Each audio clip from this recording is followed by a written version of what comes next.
Good morning সবাইকে। আজকের ব্লগটা আমি স্টার্ট করছি। দুদিন আগে আমি আমার বাপের বাড়ি গিয়েছিলাম, তো আমি ভাবলাম যে তোমাদের সাথে আমার এক্সপিরিয়েন্সটা শেয়ার করি। আজকে প্রায় 1.5 মাস পরে আমি যাচ্ছি বাড়ি। তার আগে আমি আজকে সকাল সকাল অফিসে চলে এসেছি। অফিসে কিছু কাজ আমার আজকে করতে হবে, তবে তার আগে অবশ্যই একটুখানি খাবার খেয়ে নিতে হবে। তো আমি একটু ওটস খেয়ে নিয়েছি। ওটস আমি একটুখানি মিষ্টি দইয়ের সাথে আজকে খেয়েছি। জানি খুব একটা হেলদি না, বাট আমার ভালো লাগে তাই খেয়েছি। এরপর কিছু কাজ করতে করতে আমি দুপুরের লাঞ্চটা আমি করে নেব। সকালবেলা উঠে খুব বেশি কিছু করার সময় পাই না, তবে যতটা পারি করি। তো আমি এখানে একটু রুটি করেছি আর তার সাথে একটু সয়াবিনের তরকারি করেছিলাম আজকে। আমার হাজব্যান্ডকেও তাই দিয়েছি, আমিও সেটা নিয়ে এসেছি। তো এই সয়াবিনের তরকারি দিয়ে রুটি খেতে আমার খুব ভালো লাগে। এবার খাওয়া দাওয়া কমপ্লিট করে আমি তাড়াতাড়ি অফিস থেকে আজকে বেরিয়ে গেছি, কজ আমাকে বাড়ি যেতে হবে। আর এটা যেতে অলমোস্ট আমার 2 ঘন্টা টাইম লেগে যায়।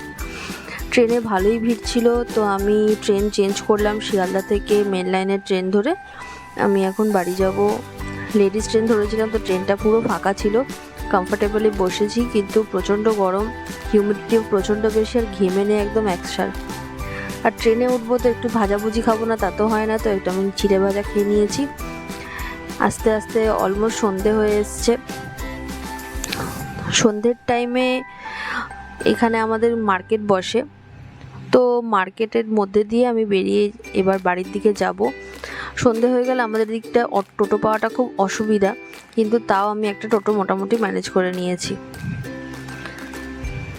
এরপর আস্তে আস্তে আমি দেখো চলে এসেছি বাড়ি। আর এই যে আমার ভাগ্নি, অনেক দিন পর দেখা, তাই একদম আমাকে দেখে খুব খুশি হয়ে গেছে ও।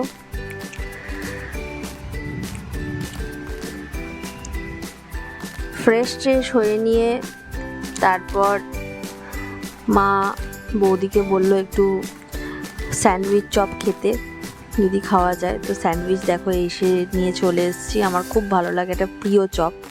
এটা কলকাতায় খুব একটা আমি পাই না, আমাদের দিকে আসলেই আমি পাই। আর রাত্রেবেলায় মাও এখানে সয়াবিন করেছিল, ডাল ছিল, এখানে চাটনি রয়েছে আর ভাতের সাথে, আর একটু ডিমও ছিল।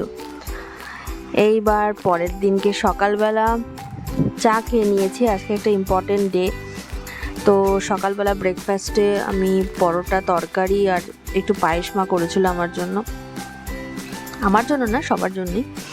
তো খেয়ে দিয়ে নিয়ে আমরা একটু দুপুরবেলা ল্যাদ খাচ্ছিলাম সবাই মিলে।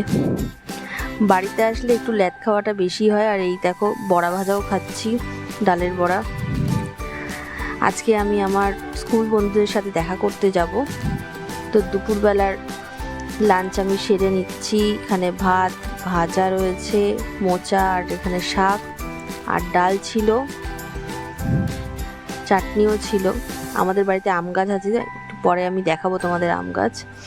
প্রচণ্ড গরম বাইরে, হিউমিডিটিটা প্রচণ্ড বেশি, তবে হিট ওয়েভের মতো অতটা গরম ছিল না। কিন্তু এসি চালিয়ে আমরা শুয়ে গেছিলাম একটুখানি কিছুক্ষণের জন্য। বিকেলবেলা ফ্রেশ হয়ে দেখো আমি চলে এসেছি আমাদের এখানেই একটা খুব সুন্দর রেস্টুরেন্ট আছে। এই যে আমার 2 বান্ধবী, আমরা স্কুলের বন্ধু, বহু বছর পর আবার দেখা হচ্ছে। এখানে আমাদের একটা খুব সুন্দর এই ক্যাফেটা নতুন হয়েছে, তো ওরা বললো চল আমরা যাই সবাই।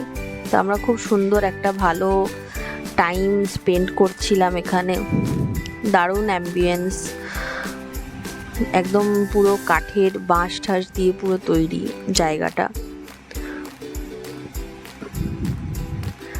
স্কুলের বন্ধুদের সাথে দেখা হলে সে এক ধারে এত গল্প শুরু হয়ে যায়। তো আমি ব্লগ করছিলাম আর প্লাস কথাও বলছিলাম। আমার বান্ধবীরাও বললো যে খুব ব্লগ দেখে আমার, ওই করি মোটামুটি, তবে অনেক দিন পর করছি, কারণ এত গরমের মধ্যে আমি শ্যুটটা ঠিক করে উঠতে পারছি না। তো আমাদের দেখো এখন মজিতো চলে এসছে। আমরা 3 জনে 3 রকমের ড্রিঙ্কস অর্ডার করেছিলাম। এগুলো সব মকটেলস, আমার খুব ভালো লাগে মকটেলস গরমের মধ্যে। আর এখানে দেখো, এখানে ফ্রেঞ্চ ফ্রাই নিয়েছিল আমার এক বান্ধবী, ওর যেহেতু ভেজ খাওয়ার ছিল। এবার আমরা খেয়ে দিয়ে খুব সুন্দর প্রচুর সেলফি টেলফি তুলে আর জায়গাটা খুব সুন্দরভাবে ঘুরে আমরা এবার বাড়ির দিকে চলে যাব। সেদিনকে বিকেলবেলাতে খুব ভালো হাওয়া দিচ্ছিল, তো খুব ভালো একটা টাইমও স্পেন্ড হলো সেদিনকে। ঘুরতে ঘুরতে আমরা ক্যাফের পাশ দিয়ে আমরা বাড়ির দিকে চলে গেলাম। বন্ধুদের সাথে দেখা হলে সময় কখন বেরিয়ে যায় বোঝাই যায় না। চলো এবার তোমাদের দেখায় আমাদের বাড়ির যে আম গাছ রয়েছে। এইটা হচ্ছে আমাদের বাড়ির আম গাছ, আর প্রচুর আম হয়েছে এবছর। কিন্তু একটা সমস্যা হয়েছে, বৃষ্টির জন্য কিছু কিছু আমগুলো পড়ে গেছে ওপরে। এবার ছাদ থেকে তোমাদের দেখাবো কত আম হয়েছে। আমাদের এই জায়গাটা একটু নোংরা হয়ে রয়েছে, পরিষ্কার করা হয় না, কেউ আসে না এই সাইডটাতে, ওই জন্য। এই দেখো কত আম হয়েছে এখানে। হয়তো সবুজের মধ্যে খুব একটা বোঝা যাচ্ছে না, কিন্তু প্রচুর আম হয়েছে।